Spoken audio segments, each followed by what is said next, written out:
katuwang sa private sector, civil society, media, tigit sa lahat sa inyo pong mga kapatid nyo na patuloy na nagbibigay lakas at tiwala.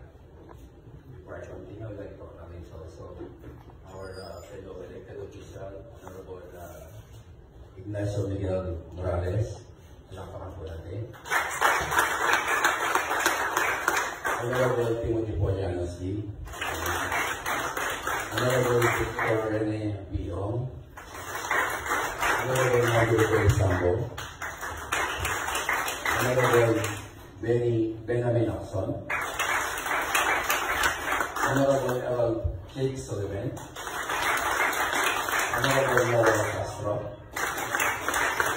Honorable Dr. Stephen Aurelio. Honorable Patricia Ann Acorda. Honorable Elizabeth R. Pineda. Honorable Rubilin R. Margarito. Honorable Ray Pineda. Honorable Paul Andre Chonko.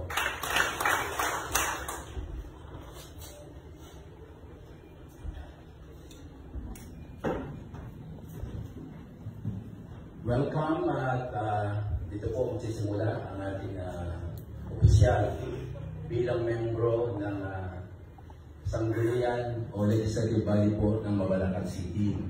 Kaya sana po inaasahan po ng mga kasyudad natin na tayo ay magkaisa para sa tungo sa pag-unlad po ng ating minamahal na syudad. Tayo po ay magkaisa para sa magandang legislasyon at tinitiyak ko po sa inyo na pagsisilbihan po natin ang syudad ng Mabalacat with integrity, accountability, and transparency. Sana yun po ang asahan natin sa ating mga elected official. Ang araw nito ay hindi lang yung isang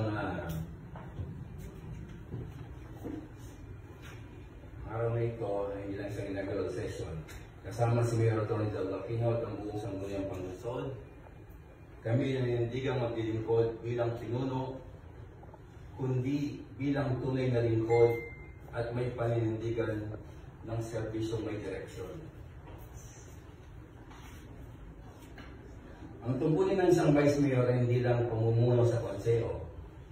Ito ay pagtiyak na bawat ordinansa at bawat resolusyon ay para sa kapakanan ng nakakarami. Bilang tagapangulo ng Sangguniang Pangunsod, responsibilidad kong gawing makabuluhan at makatao ang mga lokal na batas. Tiyakin ang balanseng ugnayan ng ekotibo at legislatibo, maging boses ng mga sektor ng kadalasan hindi napapakinggan. Magiging katuwang at hindi magiging kaaway. Hindi ito panahon ng politika, panahon ito ng pagtutulungan. Kaisa ako ni Mayor Jeld sa pagbubukas ng isang pamahalaang tapat, bukas, makabago, at tunay na proper at inclusive.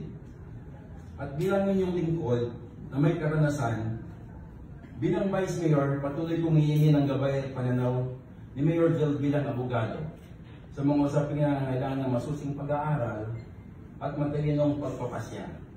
In need of legislation, gusto ko pong paigtingin at suportahan ang mga sumusunod sa mga programa. Unang-una po ang good governance with transparency, accountability, and zero tolerance for corruption.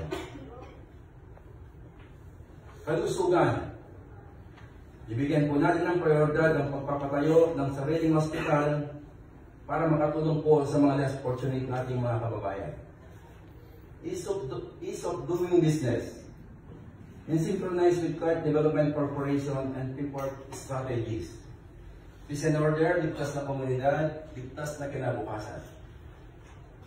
Infrastructure and development para lalo umusbong at may develop po ng maayos ang siyudad ng Mabalacat. Agribusiness support especially for small farmers. Tourism promotion, highlighting Mabalacat heritage and potential destinations. Traffic management para sa mabilis at ligtas na biyahe.